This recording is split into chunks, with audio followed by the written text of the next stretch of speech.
If you have issues with food, your body, dieting, and binging, and it's gotten even worse during quarantine, please keep watching. My name is Victoria Garrick. Thanks for clicking on this video and coming to my channel. A few weeks ago, I shared a very scary yet important video on my eating disorder to YouTube, and the feedback was incredible, not to mention the amount of people who were able to resonate with that message. And one of my absolute passions in life is helping people find happiness and peace in their relationships with food and their body, because I was someone who had a completely terrible, toxic, bad relationship with food in my body, and now I'm at such a happier, more fulfilled and peaceful place that I just want everyone and their moms who is struggling to feel free the way I do. That said, there are a lot of things I am working on that are in the works to help with this, but there is a New York Times best-selling author. Her name is Geneen Roth, and she's also been on the Oprah Winfrey Show, so she is legit.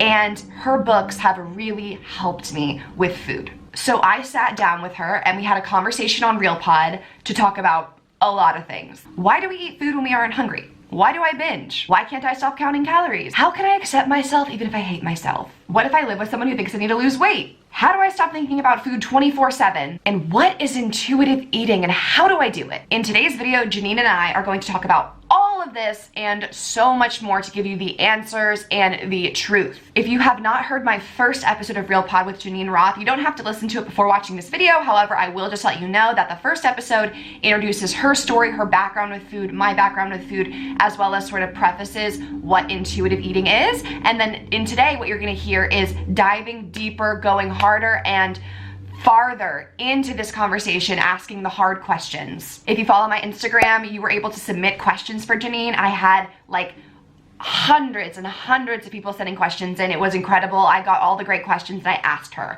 So today, you are getting your answers, people. I hope you enjoyed this conversation. Please leave me a comment below throughout or at the end of the video with your feelings and thoughts as they arise. I make a huge effort to respond to as many comments as possible, and I really just want to keep this conversation going. So please comment down below at any time. All right, let's talk about food. Geneen, I am so happy to have you back because, as you know, and everyone knows, right now we're in a very unique situation with quarantine and the coronavirus. And I know my friends and many of my followers have just been expressing how now they're forced to sit at home, they're near their kitchens, they're locked up maybe with people who judge their bodies and their eating habits, they're not able to be as active. There's a lot of stress and fear going around with everything going on. And so it really is affecting the way we eat. So how do you think we can even start navigating this current situation with food? This current situation is bringing up patterns, feelings, thoughts that were already there. So it's not as if, I'm talking about the relationship with food. Yes, we're in a completely unique, once in a lifetime, hopefully, once in a lifetime cataclysmic event that's going on, that we're all sharing. It's, I mean, on that level, it's absolutely extraordinary. It's staggering that we are all sharing this same collective wave of the COVID-19 virus and the fears that are coming up and the thoughts and the quarantining in place and the hand washing and the masks and the fears that are happening. So all of that, of course, is new in terms of the coronavirus. What's coming up with food now has always been there. That's not, we're not talking new. Whatever has haunted you about your relationship with food is now exacerbated. It's in full, exaggerated, exacerbated, technicolor on a giant screen in front of you.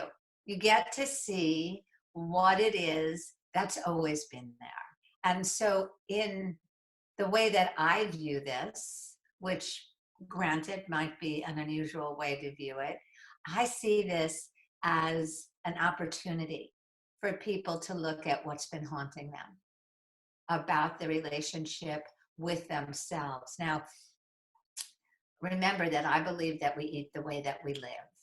And so whatever you feel about yourself, the ways that you judge yourself or shame yourself or deprive yourself or punish yourself, the ongoing story you have about yourself that you react to, that you then turn to food to deal with, those are things that are up now even more so.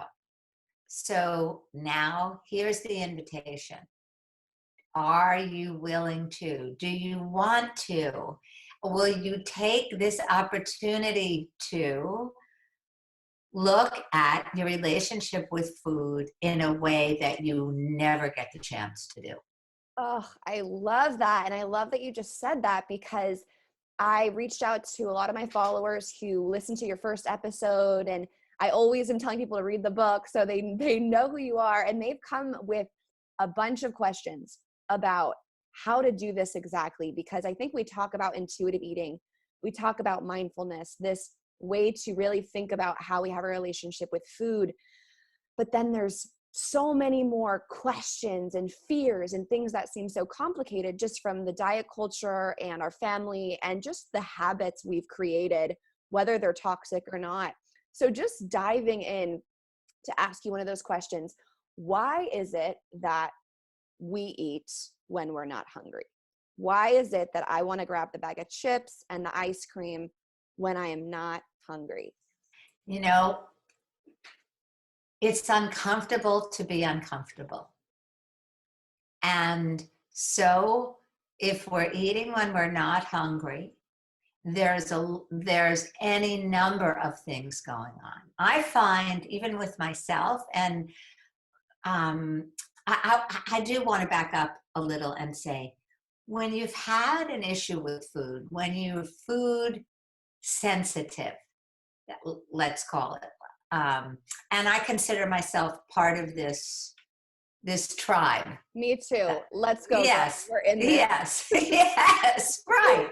So, you know, I had a quite a serious eating pattern going on for many, many years, between bulimia and anorexia, and then overweight and jockeying back and forth. So there were years of doing that, and I'll never be somebody who doesn't have an issue. Well, no, who didn't have an issue with food. Not doesn't have an issue, but didn't have an issue. It's like when you've learned the violin and you've practiced it every single day for 20 years and you put it down, you still know how to play the violin. Now that's in a very positive, very, very positive I'm light. like, I can still look at any plate and think the calories instantly, but I don't do that. Right, like that. Yes, so that's your version of the violin. That's my version of the violin. Sometimes now with coronavirus, we're going on the 4th week of sheltering in place. So this is 4 weeks in California, or in Northern California. And I'll sometimes walk back into my house now because I have a separate writing studio. And the first thing I'll be thinking is, oh, what can I eat? And I'm not hungry. There's no desire for food. I might have just eaten an hour and a half ago, but it's like, oh, what can I eat? Now, I notice that I have a laugh about it. Sometimes I do say to myself, what's going on? That you're asking yourself what you want to eat. And what I want to say is what I started with. It's uncomfortable to be uncomfortable. So there's some level of anxiety that's going on in the culture. Even if you're not personally anxious, what we're learning in the whole culture, some at the very least uncertainty of how this is going to play out.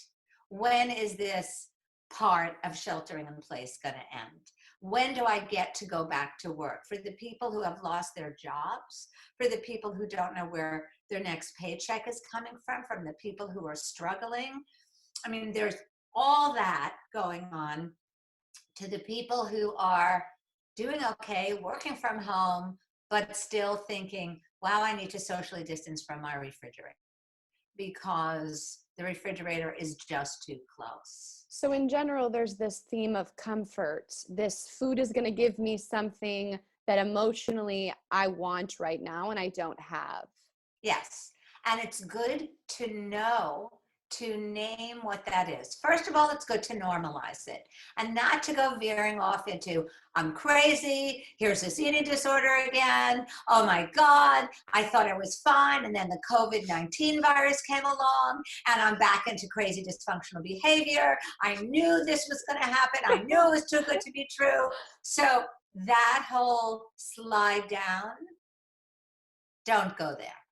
Because we're just going to normalize it and say, yeah, there's stuff that's coming up right now that is there to be looked at, or there to be, oh, noticed. Okay, I feel like I want to eat when I'm not hungry.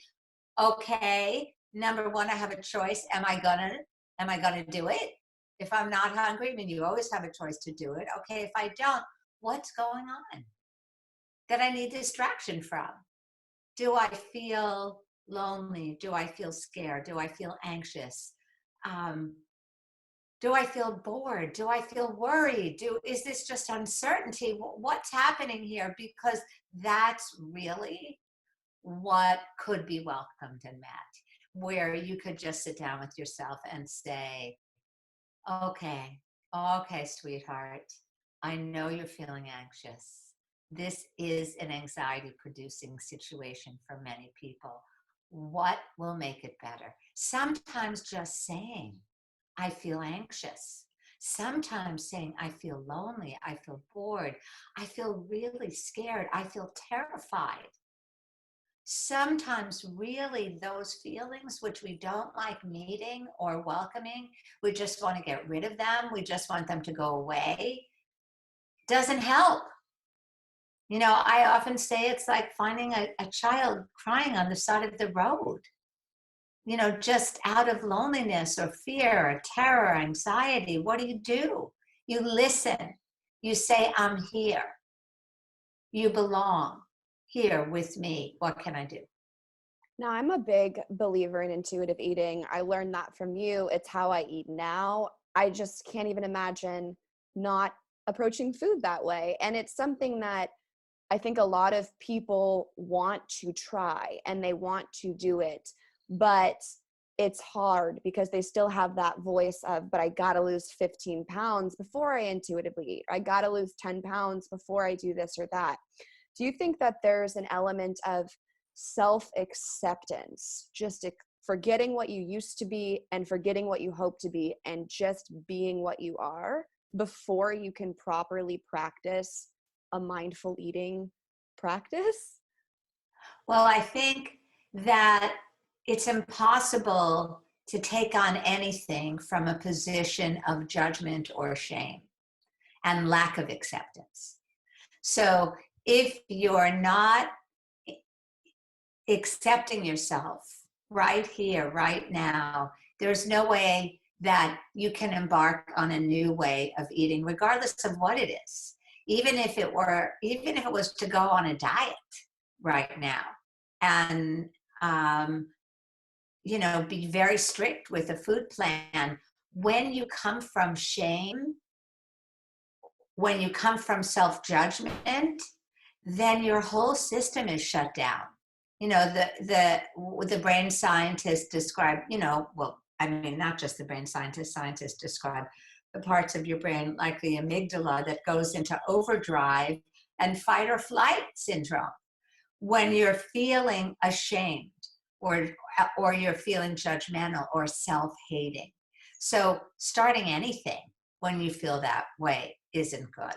And it won't be helpful. It'll just shut you down. You won't really learn anything. People don't learn anything when they're shut down like that. To accept, do you have to like, or can people accept and still say, but I don't like the way I look? Well, you can certainly say, I would prefer.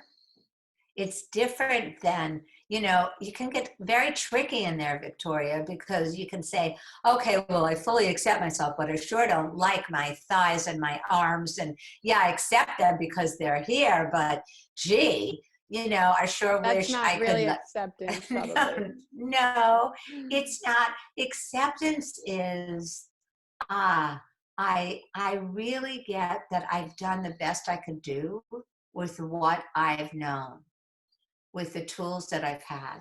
I really have done the best I know how to do. And then what is it? And here's the rub, even with intuitive eating, because when people hear the words intuitive eating, what they think is, and people interpreted my words, the eating guidelines that I wrote years ago: eat whatever you want whenever you want it. The opposite of dieting is intuitive eating. The opposite, and so that basically is binging. Because if you go into your mind and you pretend that that's intuitive eating, then your mind will basically say to you, I want everything that I've never been allowed to have, because now I'm never going to go on a diet again, or else this isn't a diet right now. So now I want ice cream, and I want pizza, and I want sugar, sugar, sugar, sugar, sugar, sugar, sugar, sugar, sugar. I hear the same thing all the time. Family, friends. Well, I'm not just going to eat whatever I want when I want. I'll blow up like a balloon. That's what I hear. And I'm saying it's not eating whatever you want whenever you want. There is an element of discipline and awareness. And I think a lot of people also view intuitive eating as giving up. I couldn't stick to the diet. I couldn't do the Whole30. So they don't think they actually did their best. And they think, if I am going to listen to myself and say, screw it and lift the gates, I failed. Yes, right. So there's another way to look at intuitive eating, which I'm not even calling intuitive eating right now, because intuitive eating has gotten a bad rap because of exactly what you just said. Because people have interpreted it as all hell breaks loose eating. Just, it's so true. Yeah. I was thinking that the other day. I was like, we got to rename this thing to make it sound like keto or gluten-free. And then people will want to do it. Right. But so what I haven't come up with a new name for, I think I did, but now I forgot what it is, to tell you the truth. Probably not that great. We got to come up with I know, right. If I forgot it, it can't really be that great. But what it actually is asking yourself, see, and the kind of eating that's not dieting requires an adult being present. And what a diet is and what a binge is basically basically sort of demonstrates the presence of children, inner children. I'm not really a big one for, and my inner child said this, and my inner child said that. However, I want to say that when you're on a diet, then basically what you're doing on a very structured diet, you're basically feeling like you're small and little, and you need to be told what to eat and when to eat and how to eat it by a big authority who knows a lot more than you do. Wow, that's very true. You're identified with being a child who cannot trust herself, who, if she stopped dieting, and I know that I felt like this for years, if she stopped dieting, if I stopped dieting, I would binge immediately. I didn't know what it was like to not be on either a diet or a binge, because those were the only two modes of eating that seemed, first of all, that I had ever done. And when you're binging, you're rebelling against the authority.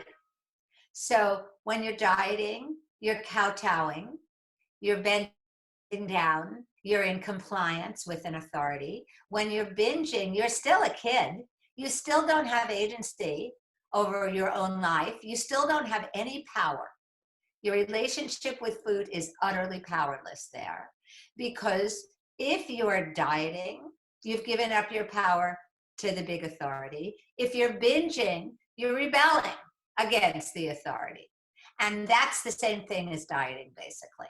You're still tied to. If you're either rebelling against or complying, then you're absolutely tied to the big, powerful authority figure, even if it's an inner figure at this point. The one who's just saying to you, I can't believe you did that. I can't believe you did that. I can't, how could you? You never, like that. So what we want to do is get to the point where there's something, a voice of wisdom in there that says to you, what do you need to eat to feel good? What would sustain your life? What would nourish you? What would give you energy instead of take it away? These are really good questions to ask, and everybody knows the answer to them, but they don't want to ask them, because what doesn't give you energy is sugar. What doesn't give you energy is processed foods. So you would have to actually decide, I'm not going to eat those foods. And this goes against what people have thought about as intuitive eating. When you decide based on what you want to feel and based on how you know you do feel when you eat, let's just say one of my big favorites this week is cauliflower mash. And the way that I make it is with an immersion blender. I whip it up so that it's just very creamy. I add a ton of butter or ghee and some salt, and it's divine.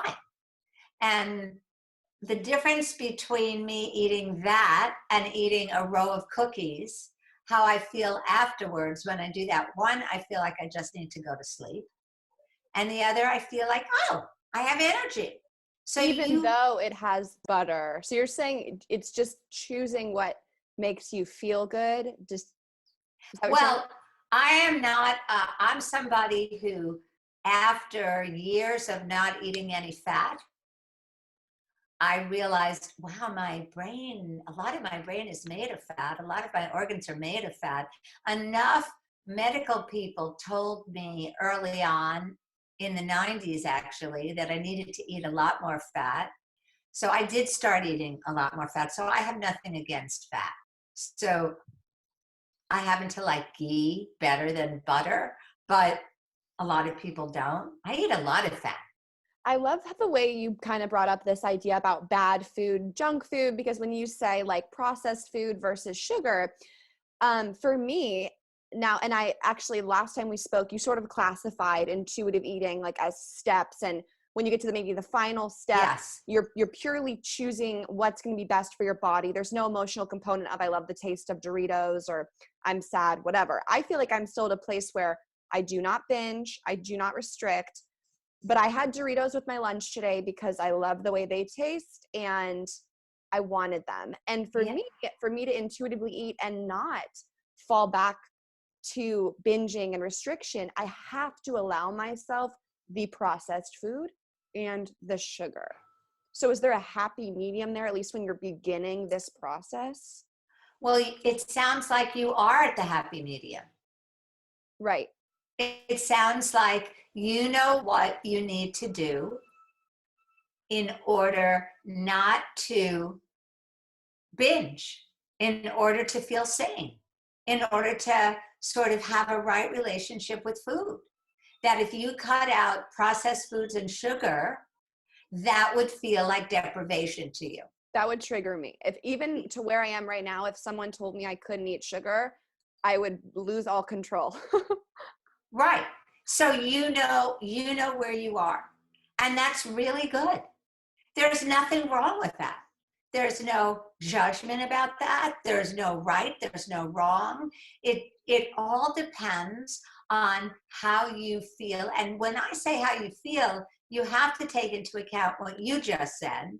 It's not, well, that last stage that you and I talked about when we talked last time was really purely about which foods energize, sustain, nourish, enliven me.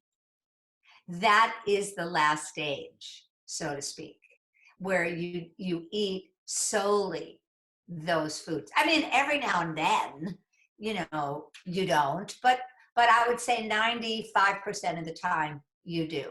But that is that you cycle through the stages. You can't go from 0 to 100 unless you're a Tesla, you know, in 10 seconds. Right. People also, I have heard, are having problems because they have for so many years associated like a food or certain foods as bad. And for me to break free from emotional eating, I had to allow myself to have those foods to then realize they weren't really what I wanted, or they didn't taste as good as I had chalked them up to be.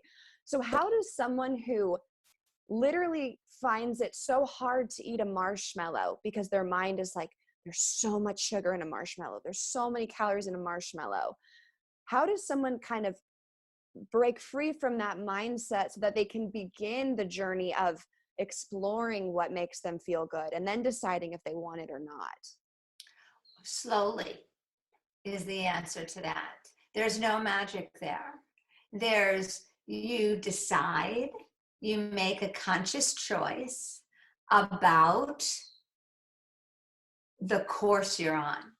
And if the course you're on, if you've decided that you're going to taste certain foods that you have previously forbidden because you're in a shame, deprivation, binge cycle, and you really want to break out of it, then, and marshmallows are something that you really want to have, then you start slowly but you pay attention.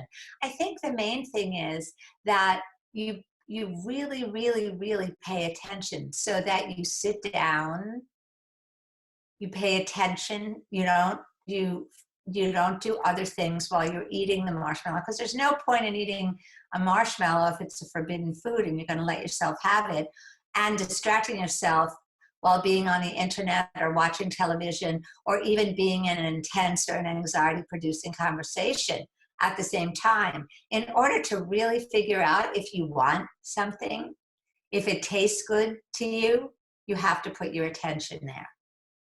If you don't put your attention on it, you miss the experience completely. You cannot multitask. You cannot, I mean, you can, but you won't really have the experience.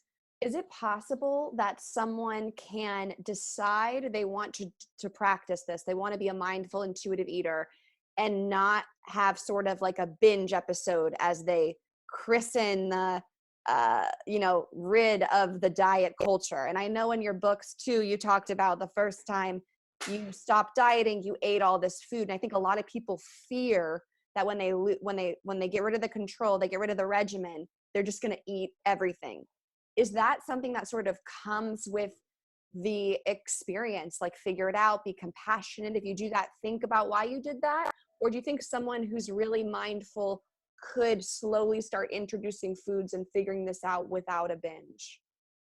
It really depends on the individual, I would say, on where somebody finds themselves, how much they've deprived themselves. I had been on a diet or a binge every single day for 17 years. And when I told myself I didn't have to diet and I could eat what I wanted to eat, I felt like I'd been let out of prison. I feel like I had been given wings. And, you know, I lifted off the earth and was flying around the galaxies. That's how excited and free I felt. And I also felt free to eat everything I hadn't ever allowed myself to eat without guilt. And I went through those foods one by one. But soon I felt sick because those foods were pumpkin ice cream and raw chocolate chip cookie dough and things like that. And of course, and I was a lot younger then, so I could, my energy was a little bit different Now, if I like that for a while, I think I probably couldn't get off the bed. But it depends on whoever is doing it and how in touch with their bodies they are. I love that you've said this, because it is true. A lot of people think that they will run to the kitchen and literally never gasp for air until they've eaten everything if they decide to do this. But Right. instead, I think it's just deciding to take a really cautious, mindful approach of how you're eating and the choices you're making. And something else that I want to hear what your advice on is the outside noise from people, friends, and loved ones. A lot of people feel pressure to look a certain way from the people in their lives, or the people they live with, or the people who make the meals for them. And it's difficult to do this. So what would your advice be for someone who feels like they have other eyes watching them and not maybe are approving of choosing to do something like this? I think one of the invitations of really working through your relationship with food, and whenever I say that, I feel like it really means working with your relationship with yourself and your thoughts and your feelings. That's what we're really saying, because food is just food, and food is the thing on which we act out our feelings about ourselves and others and our thoughts and all of that. So one of the invitations, if people can like put this thing upside down on its head and see it as a portal or a doorway or an invitation, one of the main ones is to be in touch with oneself and not to let other people rule you, not to let other people's thoughts about you, feelings about you, judgments about you, dictates about you rule your life. How do you do that? You start very, very simply. Everybody who's listening to this, you feel your feet on the floor. You have feet. Most of us do. Not all of us do, but most of us have feet. You feel your feet on the floor. You feel the ground. You get in touch with your own body. You feel your hands. You start with your right hand and you wiggle your right hand. You wiggle your left hand. You sense your feet, your arms, your legs. This is very unglamorous. I understand. People are probably sitting, enough already. I know I have feet. I know I have arms. You know, can we get on with the No, I'm exciting... right there with you. I'm wiggling my toes as you speak. Right. And so that reminds you that you have a body. Most of us are walking heads. Most of us are walking heads. We don't remember that we have a body. We don't feel our feet. We don't feel our hands. We certainly don't feel our hunger until it gets like way out there, or our fullness until we're so full that, you know, I used to say, when I rolled over, my stomach stayed on the other side of the bed. That's how, you know, that's how full I felt. So coming back to your body and realize this body is yours. And although we've gotten to this point where other people feel like it's okay to make comments on our bodies, on what we eat, it's really not okay. Nobody can live with the effects of what you put into your body. It's you who feels full. It's you who wakes up in the middle of the night sick to your stomach. It's you who 2 hours later is hungry again or not hungry again. It's you who wakes up hating your body. It's you who doesn't want to be in the pictures. It's you who experiences all this suffering. So why are we letting the voices of others keep us in the suffering? Right. So exactly. So we start feeling like, as my last therapist said to me, I don't want to is a complete sentence. No is a complete sentence. And no, I don't want to is definitely a big complete sentence. Or this is mine. This is mine to figure out. Please do not comment on it. So that's what it takes. I love that. We always feel like we need a reason. No, I don't want to because of Right. this or that. Right. Yes. I'm not feeling so well. I don't do this or that. No, you don't need it. No, I don't want to. No, please don't. These are my meals. I get to decide. I have two final questions for you. The first one is, right now, we obviously can't fully eat exactly what we want when we want it. You know, the way I had to recover was if I decided I wanted a specific sandwich, I would drive myself there and get the sandwich and give it to myself. But obviously now we have restaurants closed down. We might be watching our spending. We might not be the ones buying the groceries, and I might not get to choose what I'm eating every day. How can someone navigate that, and how should their thoughts be wired as they try to do this, but don't always have a great choice? Right. You know, I want to say again, the most important part of what we're doing is being in touch with, friendly with, and welcoming your inner experience, your inner life. So you can be loving towards yourself no matter what. Now, that might take some practice because most of us have been harsh with ourselves. We don't even know how to be kind to ourselves. We just think that kindness means self-indulgence. So no matter what you can and cannot eat, no matter what choices you have or don't have, those don't depend on food. I mean, your experience of yourself doesn't have to depend on what foods you can or cannot eat. You get to have dominion over that. And that's what I feel the invitation is now here with food, which brings us back to what I started with. That's the invitation. Now, and it's a big invitation. And it's good to take advantage of this because this isn't going to last forever. We don't know how much longer this is going to last. You might as well look at what haunts you about your relationship with yourself and food. You've got the opportunity, you've got the time. You can do this. You can really face this so that when we come out of this COVID-19 event, world event, your relationship with food can be different than it was when you went in. In terms of what you do when you can't drive to get your favorite food, you got to choose what you got. Of the choices you got, what do you want the most? That's the best you can do. You do the best you can do. You just can't do any better than that.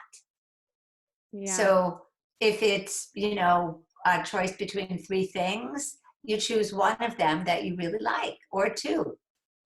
I get chills, and I've gotten slightly emotional a few times during this podcast just because I feel so confident in how I am with food now, but I can closely resonate and relate to the people whose questions I'm helping say and advocate for, because I get it. And I think when you say that now, it's like, I hope everyone takes the invitation, because it's not a happy, pleasant life to wake up every day and the first thought is what you can't eat today, what you can't eat for breakfast. It's haunting, it's consuming, and it really just weighs down the potential of your life. So I guess the very last question I wanted to ask you was, do you think intuitive eating is for everyone?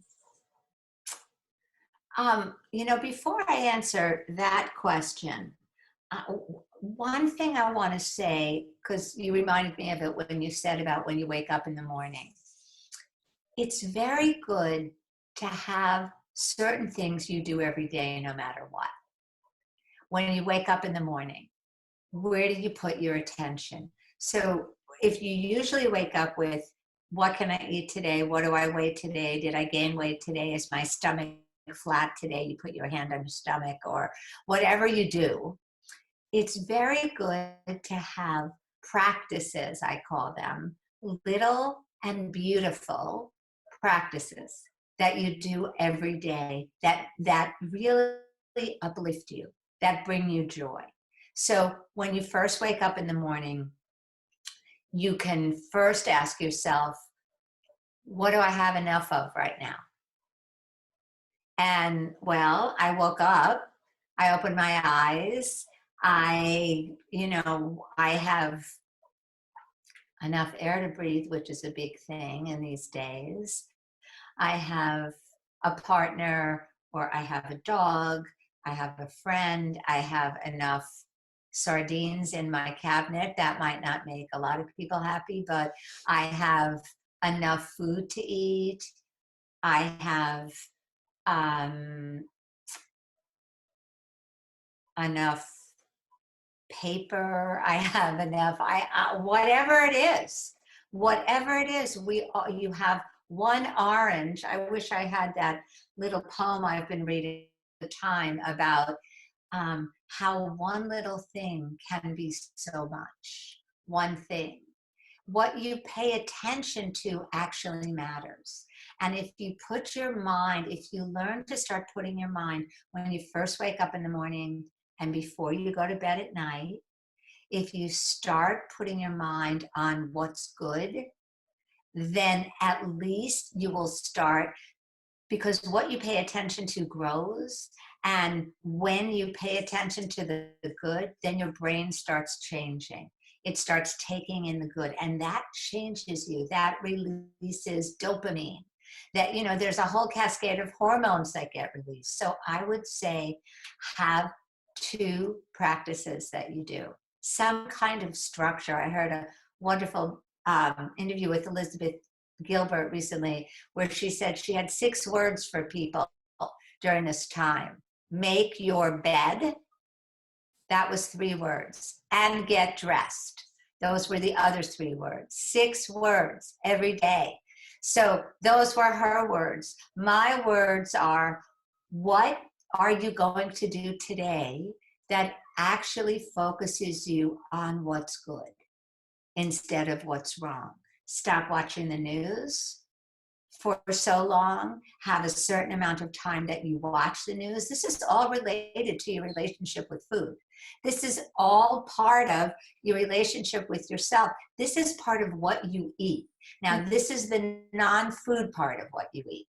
So if you're consuming news, either in the form of watching it on television, listening on the radio, or reading it, to the point where your nervous system is getting agitated, you're going to be turning to food a hell of a lot more than you would if you weren't consuming that kind of food. So I would say decide on non-food things that you can do for 5 minutes a day. 5 minutes. I love that. I think we wake up constantly with this climb to get more, to be more, nothing's enough. So I love how your question you've posed is, what is enough? What do you have Yes. enough of? Because I wake up every morning like I need to do a million things to get to where I want to be, because this isn't enough. So I love that. Thank you for sharing. I would say particularly now, because the way that this time can be thought of in a way that's very sneaky is for people to say, well, I've got so much time, I should take this course and this self-improvement thing, and now I should take up guitar, because a lot of people are teaching guitar on the internet, and or an instrument that I never did, or drawing, or painting, or like this whole thing, hot yoga. Okay, how do I make my house really hot? I never liked hot yoga to begin with, but because we have a lot of time, maybe I will. And so that kind of craziness can set in now, where you put even more pressure on yourself than you did before. I would say go easy on yourself. Now, I didn't answer your question. Do you remember what your question was? You asked me about food. Tell me again. This for everyone? Is mindful, intuitive eating for everyone? I don't know the answer to that. I have a wonderful assistant who I just adore. And she's in an anonymous program with food. And she is convinced she's an addict. And there is no way. She watches me eat. When I'm eating sometimes, she spends the day here. And she'll say to me all the time, I can't believe you're leaving food on your plate. I can't believe you can only have one square of chocolate. I can't believe you didn't eat that entire thing. So when you're convinced and or feel like you are an addict, you're going to feel like this isn't for you. And I want to say something else. This being for you really also depends on having that adult present, having the one present who can say, honey, you're sad, let me be with you in your sadness. That's the inner adult you're talking about. That's the inner adult. The inner voice. Yes, the inner voice. It's ironic that your assistant isn't like the most pristine eater because you are that, you know, and I would imagine just being surrounded by all of your interviews and your books and your writings that, you know, and it just goes to show how much of a personal thing this is for people. And it's not something that some people can just click easily. Like you said, you had your epiphany. I had my epiphany because of you. I've seen my friend have an epiphany and then another friend who doesn't. And, you know, it is a lifelong journey. It is. And we're ready for it when we're ready for it. You know, if we feel scared, if we feel out of control, if we feel like we need, you know, everybody needs structure in their lives, everybody. And some people interpret intuitive eating as lack of structure completely. Mm-hmm. I don't, but some people do, and that can be scary. I've had a few people talk to me about that. As we wrap up quickly, I'll just say this, who've said that they love the structure. And I've said, that's fine. Do your structure, plan out what you would like. And if you wake up and you want to veer from that structure at lunchtime, that's okay. Let's have a conversation. Let's change the side that we initially thought. And then let's discuss why, but let's not make it this, I broke my regimen. I broke my thing. I'm going to binge. I can't do it. So I think there's always this element of just wanting everyone to be cautious of their choices. And like you said, understand inside of them what's pulling them there, pushing them there. Yeah, I would say kindness and discernment are the biggest things. Kindness to yourself, which doesn't mean self-indulgence, and discernment about what you're eating, how it's making you feel, and do you want to feel like that? So that's eventually what it gets down to. Geneen, thank you. This is why you are the GOAT, the greatest of all time. Victoria, it's a pleasure seeing you and talking to you. Too. She is just, like I said, the GOAT. I mean, I love talking with her. It's so eye-opening. My favorite thing we talked about is how you have this authoritative figure telling you what to do because you're a child and you can't make your own decisions, and that authoritative figure is us, giving ourselves restrictions and diets, and then rebelling from that is the binge. And so just believing that we can trust ourselves and be free to make decisions, and we can do that, was something I really vibed with and really was eye-opening for me. So if you had an eye-opening moment or a favorite nugget that one of us said today, please comment it down below. I would love to know. If you enjoyed this conversation, there are many more where that came from at my podcast, Real Pod, which can be listened to on iTunes and Spotify. I've had many guests talking about mental health, body image, success, failure, all that good stuff. Thank you for watching this video. Make sure you subscribe to my YouTube channel if you have not already. I have videos every Monday and every Thursday. Thanks again for watching, and I will see you guys in my next video.